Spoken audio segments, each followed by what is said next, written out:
आणि मित्रांनो, आज आपण या पुरुषोत्तम मासामधली एक सुंदर कथा ऐकणार आहोत. या व्रताची सुंदर कथा. दोन जावाजावांची कथा आहे. एक जाऊ भक्ती करणारी, तर एक जाऊ केवळ निंदा करणारी आणि भक्तीला आड येणारी.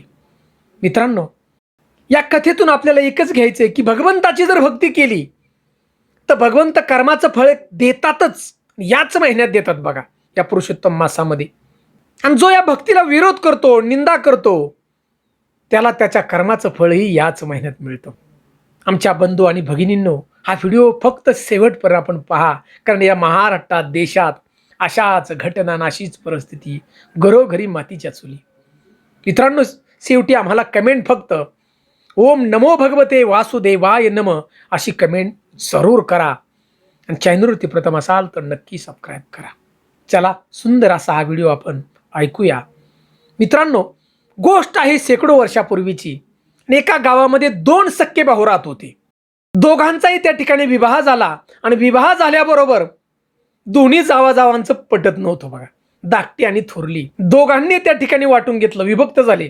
जमीन वाटून घेतली, घर वाटून घेतलं. परंतु धाकट्याची जी बायको होती अतिशय धार्मिक वृत्तीची होती, भगवंताची भक्ती करणारी होती. दररोज सकाळी लवकर उठावं, स्नान करावं, देवाची पहिली पूजा करावी, दारातल्या तुळशी वृंदाला पाणी घालावं आणि आपल्या पतीची सेवा करावी. एवढी ही धाकटी सून धार्मिक वृत्तीची होती. परंतु थोरली जी सून होती, ही थोरली जाव अजिबात भक्ती करत नव्हती बघा. भक्तीमध्ये रसच नव्हता. कधीही तिनं देवाची पूजा केली नाही, कधीही तुळशी वृंदावनला तिने पाणी घातलं नाही. दारामध्ये एखादा व्यक्ती आला असेल, भिकारी असो किंवा त्याला तहान लागले असेल, अशा व्यक्तीला ते हाकलून लावायचे बघा. देत नव्हते अजिबात. हो हो मागं सर, जा निघून असे म्हणायचे, काय नाही इथं. परंतु धाकटी जी जाव होती, फार सेवा करणारी आपल्या पतीची.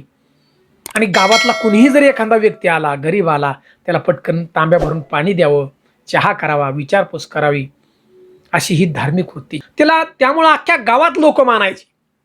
लोक म्हणायचे, धाकट्याची बायको लय चांगली हो, फार देवाची सेवा करते, आपल्या पतीची सेवा करते आणि कधीही तिच्या दारावरून कुणी उपाशी माघारी जात नाही. आता ही सगळी स्तुती धाकटीची या थोरल्या जावेच्या कानावरती गेली आणि तिला हे वाईट वाटू लागलं बघा.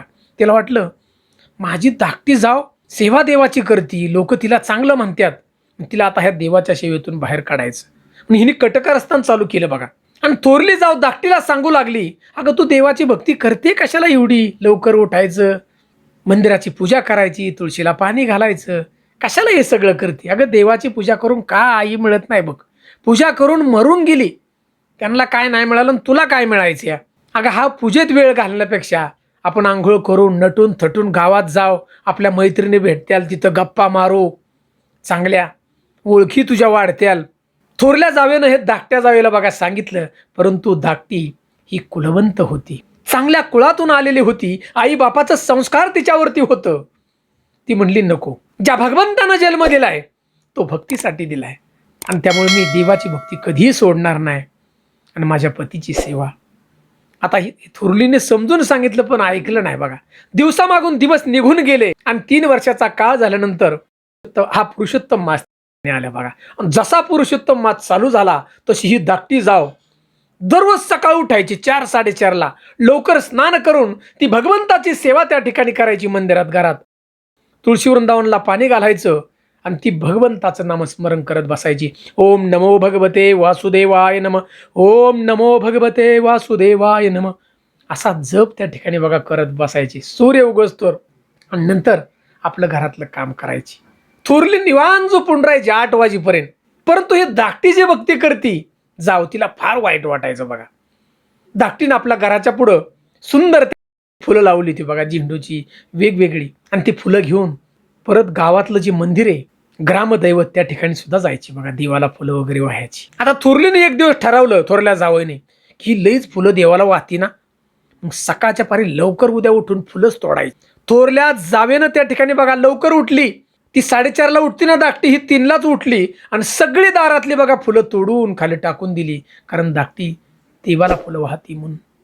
पहाटे 4:30 वाजता धाकटी जाव उठली आणि ती पहाटे आपल्या घराच्या बाहेर लगबगीनं गेली, स्नान वगैरे करून, की फुलं देवाला अर्पण करावीत. परंतु फुलं सगळी काळी पडलेली बघा. ती काही कोणाला म्हणली नाही बघा. तिच्यात मोठ्या जावेला सगळी फुलं ती गोळा केली, पाण्याने स्वच्छ धुतली आणि त्या फुलानं भगवंताची पूजा केली. तुळशी मातेला पाणी घातलं, नामस्मरण केलं भगवंताचं. ओम नमो भगवते वासुदेवाय नम. तिचा दररोजचा जप चालू होता बघा या पुरुषोत्तम महिन्यामध्ये. आता थोरली जाऊ जी सकाळ उठून पाहती, हिने देवाला फुलं वाहिली का? म्हणली वाहिली फुलं बघा. म्हणली मी मातीत फेकली तरी तिने फुलं वाहिलीच बघा. अशी ही भक्तीमध्ये अडथळा आणत होती. दिवसा मागून दिवस चालले होते, पण एक होतं, जर पिण्याचं पाणी आणायला गेले आडावरती, आड होता एक त्यांच्या गावात, आडावने पाणी आणायचे हंड, दोघे जावा बघा संगत जायचे. अजिबात सोडत नव्हत धाकटीला ती, कारण धाकटीला गावात सगळी लोक चांगली म्हणायची. कोण काय म्हणतंय हे पाहण्यासाठी ही थोरली जाऊ धाकटीवर नेहमी जायची बघा. या पुरुषोत्तम मासातले 15 दिवस निघून गेले होते बघा. धाकटीची अफाट सेवा चालली होती आणि नेहमीप्रमाणे दोन्ही जावा या पाणी आणायला गेल्या आडाव. आणि त्या आडाच्या जवळ भगवंत आल्यात परीक्षा घेण्यासाठी. भगवान श्री हरिविष्णुदेव आणि माता लक्ष्मी त्या ठिकाणी प्रत्यक्षात एका वयोवृद्ध ब्राह्मणाचं आणि ब्राह्मणीचं रूप घेऊन त्या आडापाशी आले बघा. हा महिना पुरुषोत्तम मास, अधिक महिना, उन्हाळ्याचा दिवस. दोघींनी स्वच्छ हंड घासून भरलं बघा, तांब्याचं हंड. आणि दोघेही चालल्या एका पाठीमागे एक, डोक्यावर एक हांडा, कमरेवर एक हांडा, कळशी बारीक चालल्या. त्या ब्राह्मण रूपी भगवंतानं त्या ठिकाणी आवाज दिला. दोन्ही जावणलो थांबा म्हणले, बघ आम्हाला तहान लागली, पाणी द्या आम्हाला. थोरली जोरात म्हणली, अरे बाबा आडातनी पाणी काढले ओढून एवढं शिंदून खाल्ली आणि तुला तहान लागली होय, आता जा काढ कशाने पाणी. परंतु हे धाकट्या जाऊन शब्द ऐकलं त्या ठिकाणी बघा. धाकटीने आपली सुंदर अशी ती कळशी तांब्याची घासून आणलेली दोघांनाही म्हणली, प्या बाबा पाणी प्या, तहान लागली. अर्धी कळशी बघा हे दोघ जण त्या ठिकाणी पाणी पिली. भगवंताचे रूप आहेत दोन्ही ठिकाणी. दोन्ही जावा निघून गेल्या पुढं गेल्यानंतर बघा मोठी जाऊ म्हणली, अगं तू घासून एवढ्या हाडातने पाणी काढले, त्यांना कशाला भिकाऱ्यांना पाणी द्यायचे, काय तुला मिळणार त्याच्यातून पुण्य. धाकटी जाऊ त्या ठिकाणी म्हणाली, अगं हा पुरुषोत्तम मात चाललाय, भगवंत कोणत्या रूपात येऊन आपली परीक्षा घेतील काही सांगता येत नाही बघा. भुकिल्याची भूक आणि ताणेल्याची तहान जर आपण ओळखली तर भगवंत आपल्याला नक्की मदत करतील. चल चल तुले देवाच्या भक्तीची म्हणत मोठी जाऊ म्हणाले. दोघी आपल्या घरी गेल्या. दररोजचा नेम होता बघा त्यांचा, की सकाळी सगळं हे उरकायचं, धाकटीने पूजा करायची, सगळं उरकायचं आणि मोठीने लगेच तिच्यावर हांडा घेऊन आडाव पाणी घ्यायला जायचं. दररोज त्या ठिकाणी भगवंत रूपी ब्राह्मण, आता लक्ष्मी रूपी ब्राह्मणीन ती दोघे त्या आडाच्या शेजारी बसलेले असायचे बघा, जवळ म्हणजे रस्त्याला. दररोज त्या ठिकाणी ती धाकटी जाऊ दोघांनाही त्या आडातलं पाणी बघा पाजत होती, कळशीने द्यायची. असे बरेच दिवस निघून गेले आणि या पुरुषोत्तम महिन्याचा शेवटचा दिवस होता. बंधू भगिनींनो ध्यान देऊन ऐका, आपण शेवटचा दिवस होता आणि शेवटच्या दिवशी दोन्ही जावा नेहमीप्रमाणे आपापली घरातली कामा उरकून, म्हणजे धाकटीची पूजा वगैरे सगळे करून दोन्ही आडावरती गेल्या. दोघींनी आपलं हांड काढून भरलं बघा आणि दोघी परत चालल्या. त्या ब्राह्मण आणि ब्राह्मणीनं परत आवाज दिला, तहान लागले आम्हाला पाणी द्या. नेहमीप्रमाणे थोरली काय देत नव्हती पाणी अजिबात. धाकटीने बरोबर त्या ठिकाणी बघा दोघांनाही भगवंताला आणि मातालाही पाणी दिलं. कळशी अर्धी कळशी प्यायची. बाळा थांब जरा, काम आहे तुमच्याकडे दोघींच्याकडे बी आमचं. माझ्याकडे काही वस्तू आहेत 2, त्या तुम्हाला द्यायच्यात. आमची झोपडी तिथे आहे, त्या झोपडीत चला. धाकटी म्हणली, बाबा मी येते. आता येते म्हटल्याबरोबर थोरलीला शंका आली. थोरली तिला म्हणली, अगं तुला काय धनबिन देते काय भिकारी, यांच्याकडे काय आहे म्हणली. पण मी पण येते, चल बघायला. ब्राह्मण रूपी भगवंत त्या ठिकाणी म्हणाले, तुम्ही दोघी या, दोघाला देणार आहे मी, दोघींना देणार आहे, जे काय देणार आहे ते. त्या ब्राह्मणाच्या झोपडीमध्ये गेल्या आणि झोपडीमध्ये गेल्यानंतर बघा 2 कलश होते. एकामध्ये सोनं भरलेलं होतं आणि एकामध्ये माती भरलेली होती बघा. दोघांची तोंड बांधलेली होती आणि ब्राह्मण रूपी भगवंत म्हणाले दोघींना, तुम्हाला जे वाटेल ना ते तुम्ही दोघींनी कलश घ्या. आता मोठी बघा लालची होती, मोठी पळत गेली आणि सोनं पाहिलं की सोन्याचा कलश तो हातामध्ये घेतला. धाकटी आपली सावकाश बघा आत गेली. ओम नमो भगवते वासुदेवाय नम म्हणत म्हणत तो मातीनं भरलेला तो कलश घेतला आणि ब्राह्मण रूपी भगवंतानं आणि माता लक्ष्मीने त्या ठिकाणी सांगितलं की दोघींनी तुमचे कलश तुमच्या ज्या ठिकाणी देव्हार असेल त्या ठिकाणी ठेवा. धाकट्या सुनेनं बघा ती ब्राह्मण रूपी भगवंताच्या पाया पडली दोघांच्याही आणि दोघी निघून गेल्या. आता घरी निघून गेल्यानंतर धाकटी जी जाऊ होती तिने तो कलश आपला ज्या ठिकाणी पूजा करते मंदिर आहे त्या ठिकाणी कलश ठेवला बघा.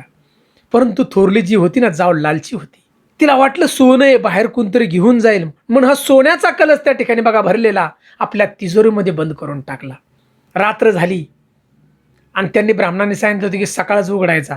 थोरलीला वाटलं सकाळ लवकर कधी होते आणि मग मी कधी हा कलश उघडते. आणि धाकटीने त्या ठिकाणी बघा सकाळ लवकर उठली, आंघोळ केली आणि पहिली भगवंताची पूजा केली. तुळशी मातेला पाणी अर्पण केलं आणि मगच तो कलश काढला आणि पाहतोय तर काय सोन्याने सगळा बघा, सोनं मोहरा त्यांनी तो सगळा कलश लक लक लक करत होता. परंतु इकडे मोठी जी जाऊ होती बघा, तिने आधीच कलश उघडला लवकर कपाटातला. त्या कलशामध्ये सोनच नव्हतं, सोन्याची राग झाली अक्षरशः. आता हे मोठीने पाहिलं, हिची तळपायाची आग मस्तकाला गेली. तो कलश घेतला राखेचा आणि धाकट्या आपल्या जावच्या घरी गेली. म्हणली तुझा कलश बघू. त्याच्यात सगळं सोनं, सोन्याची नाणी, मोहरान. तिला ती बघा शिव्या द्यायला लागली. अगं म्हणले तू माझा कलश चोरलास, तू पाहिलं ना काल त्या ब्राह्मणाने दिलं त्या टायमाला सोनं होतं यात. तू कलश चोरून घेऊन आले रात्रीचा, कौलातून वर उडे टाकले असेल आणि तू कलश घेऊन गेली माझ्या कपाटातला उघडून. धाकटी जाव अतिशय संयमी होती बघा, अतिशय संयमी, भगवंताच्या भक्तीत लीन होती. तिनं डोळं जागले आणि भगवंताचं नामस्मरण केले. देवा माझं कर्म आहे ना, त्याचं फळ तू जरूर देणार मला.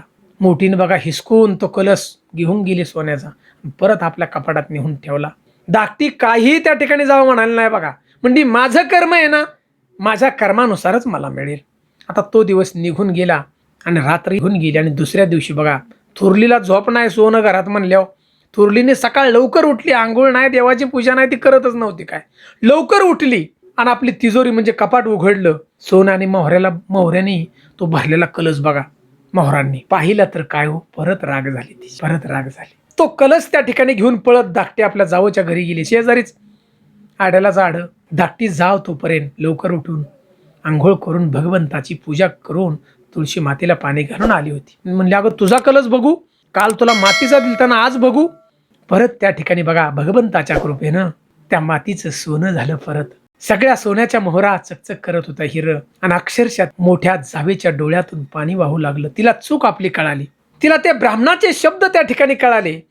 कारण ब्राह्मण रूपी भगवंतानं आणि माता लक्ष्मीने सांगितलं होतं हे दोन्ही कलश तुम्हाला आम्ही देतोय, सोन्याचा आणि मातीचा.